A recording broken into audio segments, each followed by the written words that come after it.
Hello, and welcome to Polyglot Principles. My name is Modja, and I'm a hyper-polyglot who speaks 8 languages. I speak 4 of those languages at an advanced level, and this is the channel where I help ambitious language learners go from intermediate to advanced in your target language by giving you a very deep and detailed understanding of the principles of language learning.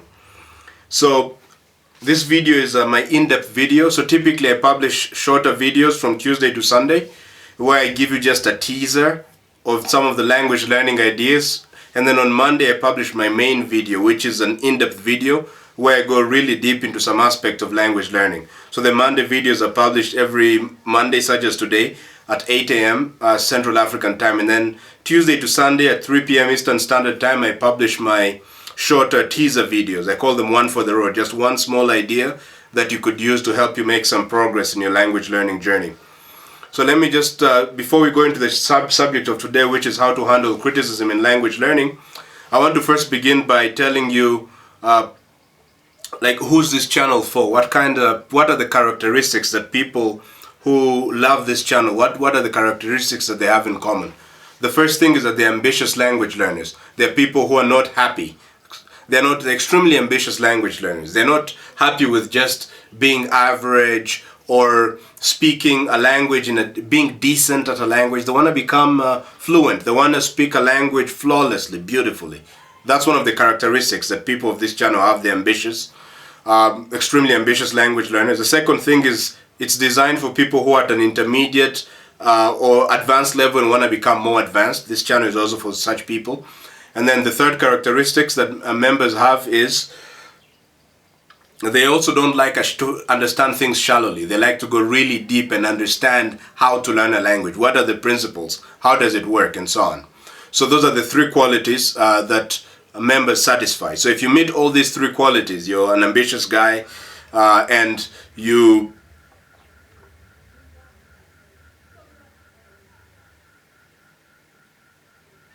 So if you satisfy 3 qualities, you're extremely ambitious, you're at an intermediate, you want to get to an advanced level, and you're someone who likes to have a deep understanding of things and how to learn a language, then this is a channel for you. Be sure to hit the subscribe button, hit the bell notification, ding, ding, ding, ding, and of course be sure to like this video.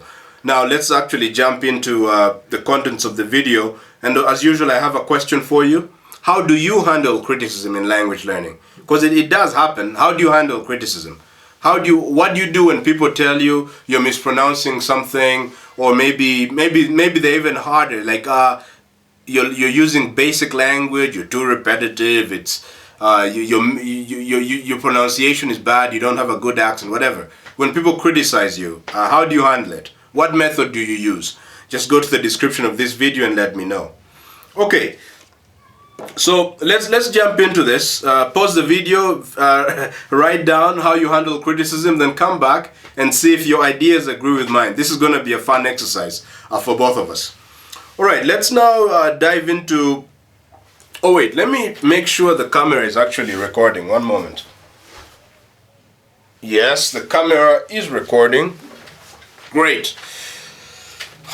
So... criticism, we do experience criticism in language learning. I don't think it's possible to avoid it unless you're really not... actually, before even we figure out, we go even deeper into criticism, it's natural to ask, well, what is criticism? So criticism is just basically being told, or you telling yourself that something's wrong. That's criticism. So someone can tell you that you're pronouncing badly, you're using the wrong words, or you could criticize yourself also. You could say, oh yeah, I didn't say this right. Oh, I mispronounced this word. That's all self-criticism. So basically, we want to ask the question, how important is criticism in language learning? So my own view is criticism is absolutely fundamental to learning. Because the fundamental principle of language learning, my own observation is that the fundamental principle... Oh, just a moment. Okay, my own observation is that the fundamental principle of language learning is error correction. Basically, how good you can become at how improvement is based upon correcting your mistakes. When we say you've improved, what do we mean? We mean that you are making less mistakes than you used to make. That's all it means. So, in order to correct your mistakes, you need to know what your mistakes are. And being told what mistakes you're making is called criticism. It could come from someone else, or it could come from yourself. It's absolutely important. Obviously, if you're not criticized, if nobody tells you that you're doing something wrong, and you don't even tell yourself that you're doing something wrong, then obviously you'll never improve, you see. So this is a fundamental to learning is criticism. Since you need criticism to learn, let's now ask the question. And you know, criticism has a bad name. It's seen as a negative thing. Criticism is not negative, not necessarily. I mean, you could be criticized in a negative way, and not all criticism should be taken, of course. So if someone calls you an idiot, are you going to take that criticism seriously and actually try to prove to them that you're not an idiot? No. So that's still someone telling you that something is wrong. But sometimes criticism can just be incorrect. If someone calls me an idiot, I'll be like, yeah, they're clearly wrong because I'm very smart. So that will not be an issue. That's not really it's criticism, but it's useless. It's not helping me improve. But there's also criticism that helps you improve, and sometimes it can even be said in a negative way. I remember, I think once when I was because right now I'm learning German, so I think there was once I said something in German, and the person who was correcting me just really laughed at it because it was such a strange thing to say, or wrong. He just basically laughed at it, kind of demeaning it. So that was a bit emotionally painful because someone is laughing at you. But the point was taken. What I had said something incorrect. So sometimes you could be told something is wrong and it's really wrong, and it might not be told to you in a positive way. Some people are good at giving positive criticism. They'll tell you, you're doing well, but you could work on this. But it doesn't. We're not talking about the form in which it's given. We're just talking about criticism. How do we typically respond to criticism, and how do you deal with it? Because you need it to improve. If you want to really avoid criticism, it means, maybe lock yourself in a house or something. And just avoid people at all costs. But even then, you'll not be able to escape self-criticism. There is no escape. How do we deal with it? So we've tackled the first question. How important is criticism in language learning? We've said essential, absolutely important. 2, what happens when we get criticized? That's the second thing we're going to deal with. What happens to us? How do we respond to criticism? So now that you know that criticism is fundamental, I mean, you also know that we don't respond as if it's fundamental. When someone tells me, wow, your pronunciation is terrible. Wow, you keep using the wrong word here and here and here. Or your sentences are too complicated. Nobody can understand them. When someone says that, I mean, logically speaking, I should respond. I should be excited. I'd be like, great, amazing. Now I know what's wrong. Let me fix it. But nobody responds like that. It's very, very few people respond like that. Mostly people respond in a negative way, emotionally. If someone tells me, oh, my sentence is too complicated, my pronunciation sucks, or my writing is poor, let's say poor writing quality, whatever. The reaction is not to be grateful for the criticism because you can improve. You don't respond that way. The way we respond is negative, maybe upset. You could respond with anger. How dare you say, or someone says you're mispronouncing something, say, no, I'm pronouncing it right. So sometimes you could respond angrily. Usually it's always defensive.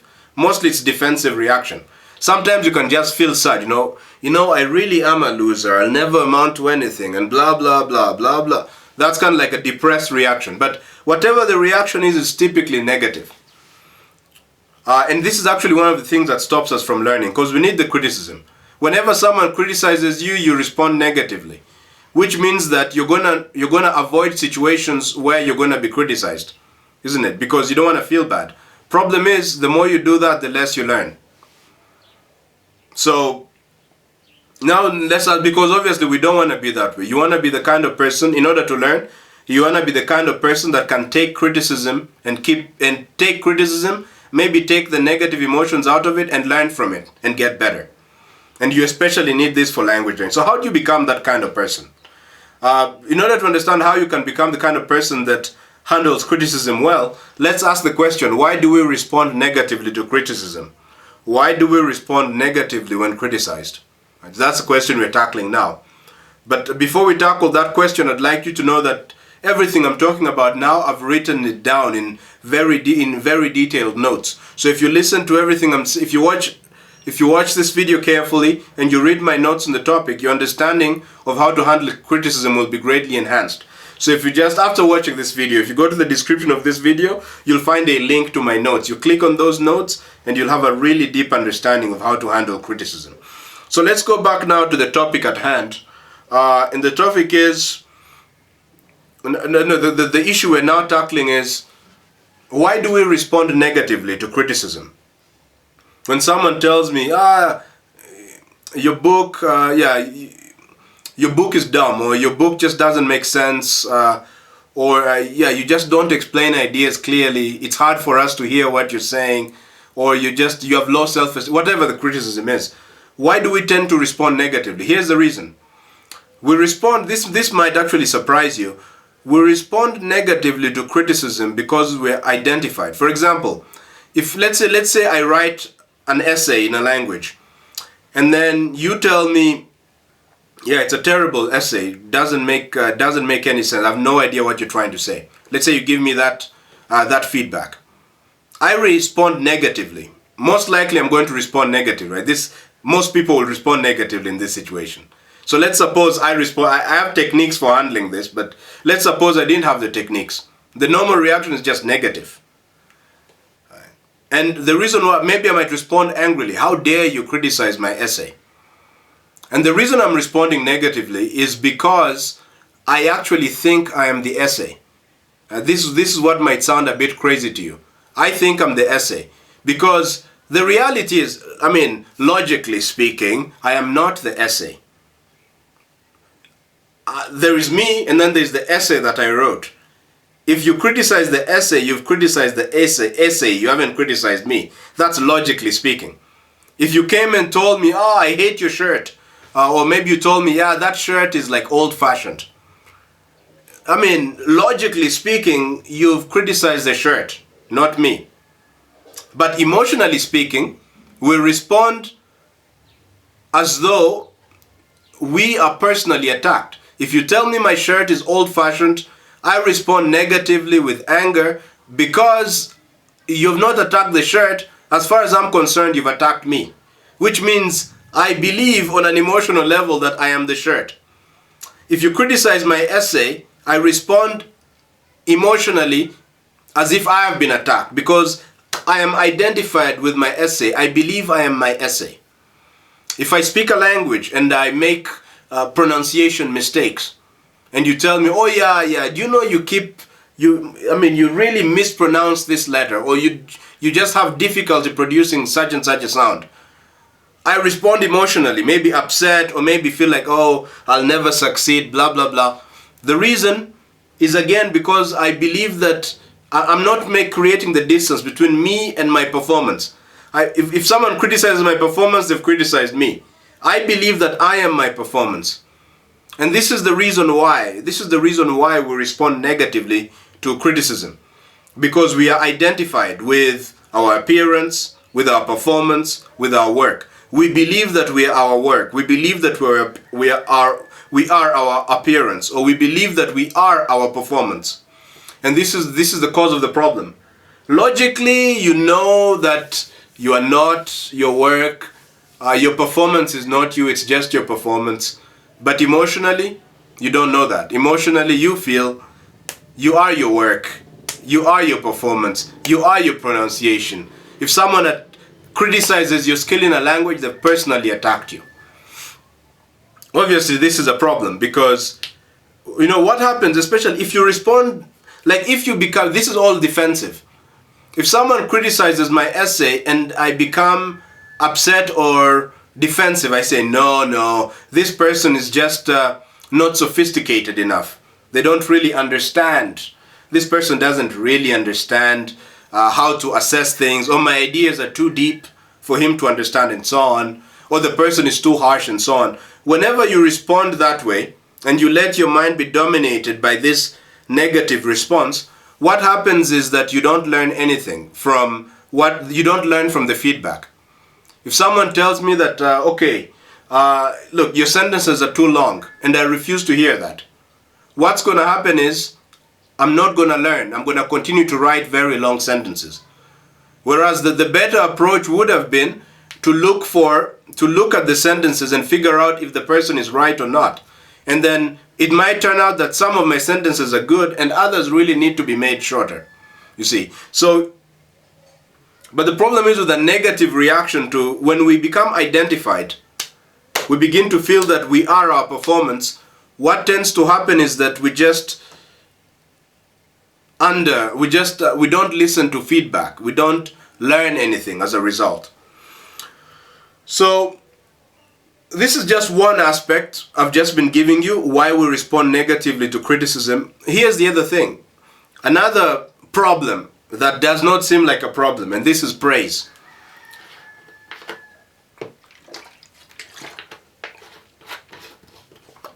I don't think I need to convince you that usually being criticized is a problem, because it feels bad to be criticized. It's clear to see that criticism is a problem. We have to figure out how to deal with. Okay. But praise, on the other hand, it's hard to think of praise. Why is praise a problem? Like, praise is good. It feels good to be praised. Wow, you have an excellent pronunciation. Oh my goodness, amazing essay. Oh my God, you learn so fast. Oh my God, you're a genius. How is that a problem? How is that a bad thing? It's hard to see. It's hard to see that praise is a problem. But the strange thing is that criticism and praise are both problems, and they come hand in hand. To explain to you why praise is also problematic, I'll tell you a story. When I was in college, I decided to learn Spanish. I started from scratch, and within 3 months I was speaking fluently. I was able to give a 40-minute presentation in the language. The professor gave me a test, asked me questions, talked to me, and assessed my levels as advanced. And I'd only been learning the language for 3 months. So basically, my Spanish professors were treating me like I was from another planet. They could not believe how anyone can learn a language so fast. So naturally, they praised me a lot. Oh my God, you're so intelligent. Oh wow, you just learned so quickly, and so on. And I was feeling like I was on top of the world. Of course, I was eating up all this praise. And then something weird began to happen. This praise turned into fear. I was afraid now, because I was thinking to myself, well, what if they're wrong about me? Maybe I'm not a genius. Maybe I'm not so smart. So they praised me, and that set me up. Now I became afraid. I didn't want to speak with them as much. Or I became more resistant to criticism.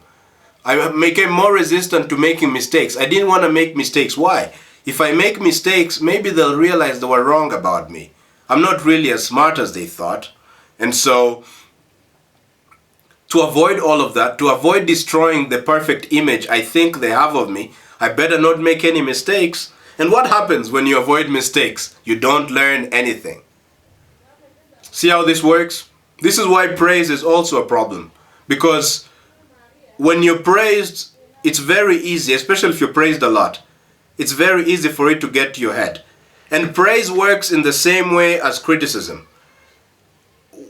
For example, if a professor tells me, wow, I love your essay, I respond, I feel good. I'm like, wow, amazing.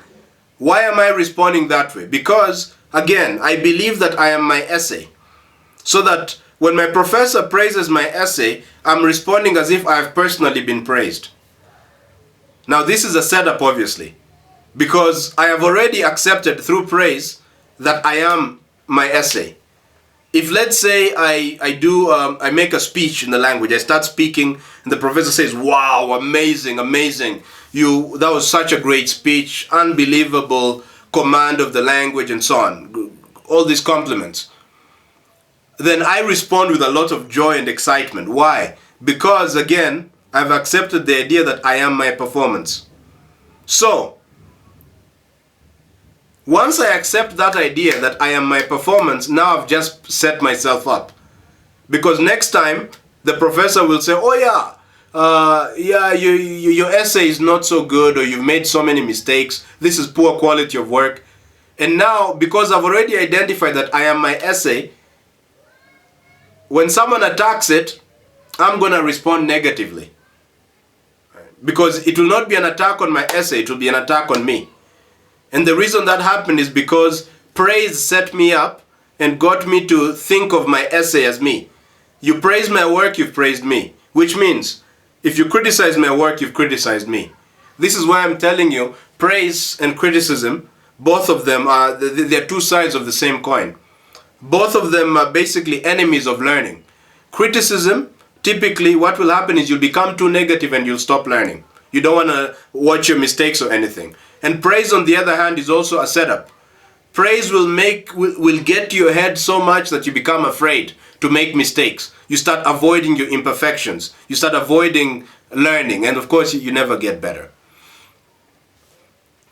So, a natural question is, okay, actually, let me maybe clarify. Criticism as in being told that your mistake is bad, being told that you made a mistake is actually good for you. But typically, criticism is a problem for us because we respond negatively to it. And praise is also a problem because it sets us up for pain later, criticism. So, now let's ask the question, well, since we've seen that criticism and praise are both problems, and both of them stop you from learning a language or anything for that matter, let's now the question, well, so how do you handle criticism? So how do you handle criticism and how do you handle praise? Because I said criticism and praise, two sides of the same coin. Let's start with criticism. As we mentioned before, remember this. When someone criticizes me, I also feel the pain. But I have learned how to never let the pain stop me from learning. This is key. I'm not a guru. I'm not going to say that if someone criticizes my work, I just respond with joy. No, this is incorrect. But I'm able to keep balanced enough to learn. This is why I'm so good at learning languages and learning in general. Because I'm good at I seek out criticism and I know how to handle it. I never let it take me down. So what method do I use? It's simple. Make sure, it's important to create some distance between your work and who you are. This is key. You are not your work. You are not your performance. You are not your appearance. There is something in you that is separate from your hair, how you look, your skin color, the way you speak, your intelligence. Those things, none of those things are you. There is some difference. In particular, if somebody tells me that,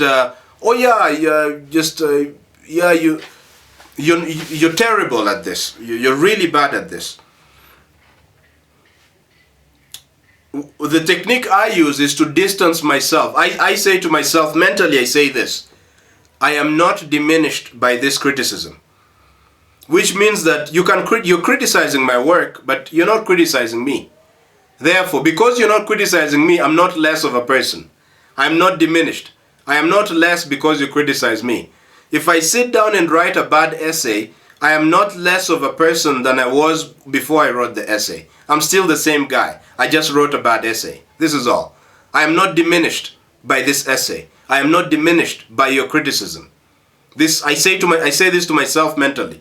And what happens is, it depends on how hard the criticism was. Sometimes I'll still feel the pain, but there is a bit of distance between the criticism and me. And this distance allows me to remain objective enough to keep learning. And this is absolutely essential to learn. It's a little easier when someone gives you feedback in a nice way. Some people are good at giving feedback. Actually, a good teacher should be able to give good feedback. So they tell you, usually they'll start with some praise. Well, I liked the essay you wrote. Most of the sentences were correct, but perhaps you could work on your vocabulary. Perhaps you should use more synonyms. That's a teacher who's giving you feedback in a nice way because he doesn't want to trigger your ego and make you react so emotionally that you don't learn anything. But in life, we're not always going to meet people who give us a nice feedback like that. It's kind of weak if you're not able to take feedback. If you need people to say things nicely to you in order for you to learn, that's a weakness. Not everybody is going to be nice, and some people are not even being unkind. They just speak to you directly. And to learn well, you want to be able to learn from all these kinds of people. So, sorry, there's some noise in my environment.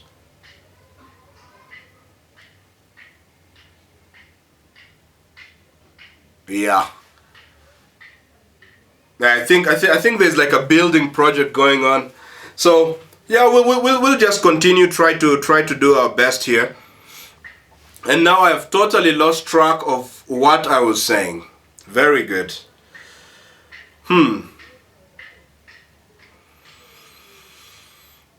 Oh yes. So you want to create a bit of distance. Just what I say to myself is, I'm not diminished. I'm not less of a person because you criticize me.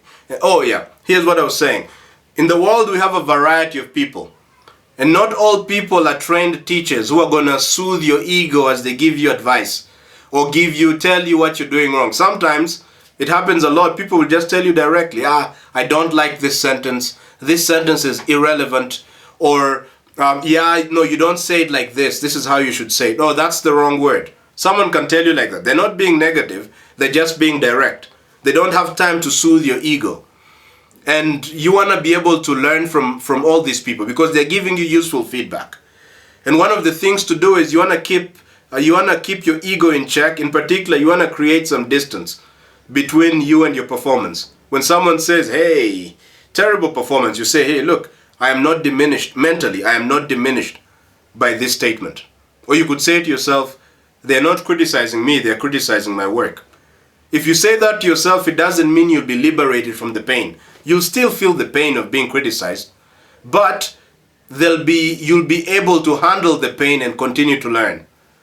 So this is key. And the flip side of criticism is praise. How do you deal with praise?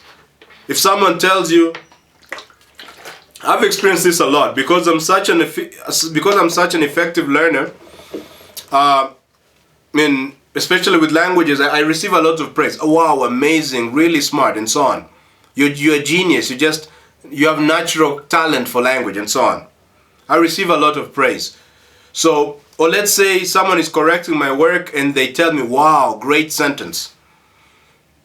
Because I don't want it to get to my head. I don't want to think, oh, I'm so amazing, wow, I'm just such a genius, blah, blah, blah. And then I don't, because I'm so perfect, I don't even see my mistakes. I don't want to be blinded by praise. Just like I don't want to be blinded by criticism. So in this case, what I do is, when someone praises me, mentally I say to myself, I am not enhanced by the praise. Which means, I am not more of a person now that you've praised me. And this is very helpful. Because basically what I'm saying is, you cannot make me more of a person by praising me. Just as you cannot make me less of a person by diminishing me. If you praise me, I'm not a better person. My performance is just better. This helps me to keep objective. And also usually in those times what I do is I try to focus on some of my mistakes in that moment. So if someone tells me, wow, great essay, I'll be like, yeah. In my mind I'll be like, I might smile, I'll of course feel the great emotion in the body, but I'll tell myself, hey, I'm not enhanced. Mentally, right? I don't tell the person that. They might see it as rude, but mentally I say, I'm not more of a person. I'm not enhanced by your praise. And then I might even start to think about, actually self-correct a bit and start to think about the mistakes I'm making or some of the imperfections I have. And this helps me to remain grounded, to make sure I'm learning, I start looking for my mistakes more when you praise me. That helps me to continue to learn. Because the goal ultimately is to learn. It's not to feel good because you've been praised. So, yeah, I think this is an in-depth video. So as you can see, I've gone deep. But yeah, but I think, so we've covered all of the essential points. Now, if there are certain things that could stop you from becoming fluent in a language. They're called the enemies of fluency. And I made a video called The 5 Enemies of Fluency, where I tell you the kinds of things that will stop you from becoming fluent in a language. The 5 Enemies of Fluency. So if you just go to the description of this video and you click on a link to the 5 Enemies of Fluency, you can watch that video and you can eliminate some of the blocks that are stopping you from becoming fluent in your target language, or whatever language it is that you're trying to learn.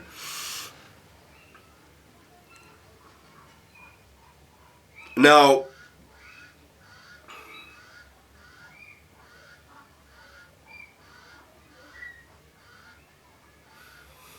pretty cool. So, as I mentioned before, this is just a tip of the iceberg. I've just been giving you some ideas. But everything I've told you now, I've written it down in detail. You might not have been able to understand everything I was saying, but if you listen to what I'm saying and you read my notes on this video, the notes are in the description, and you read my notes and you do the stuff I'm telling you to do, your ability to handle criticism will be greatly enhanced, and you'll find yourself learning better because you know how to use criticism to help you improve. Now, my goal is to, as I mentioned before, I publish these videos, in-depth videos every Monday. This in-depth video, very deep like this, I publish every Monday at 8 a.m. Central African Time. And then from Tuesday to Sunday, I publish much shorter videos where I give you one useful idea to take with you on your language learning journey.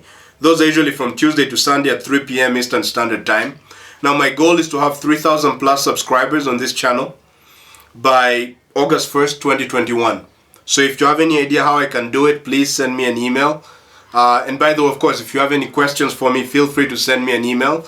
My email is polyglotprinciples@gmail.com. And oh yes, there are some ducks are mating outside. Unbelievable. They just mate in between my videos. Hey, at least they're having fun, right?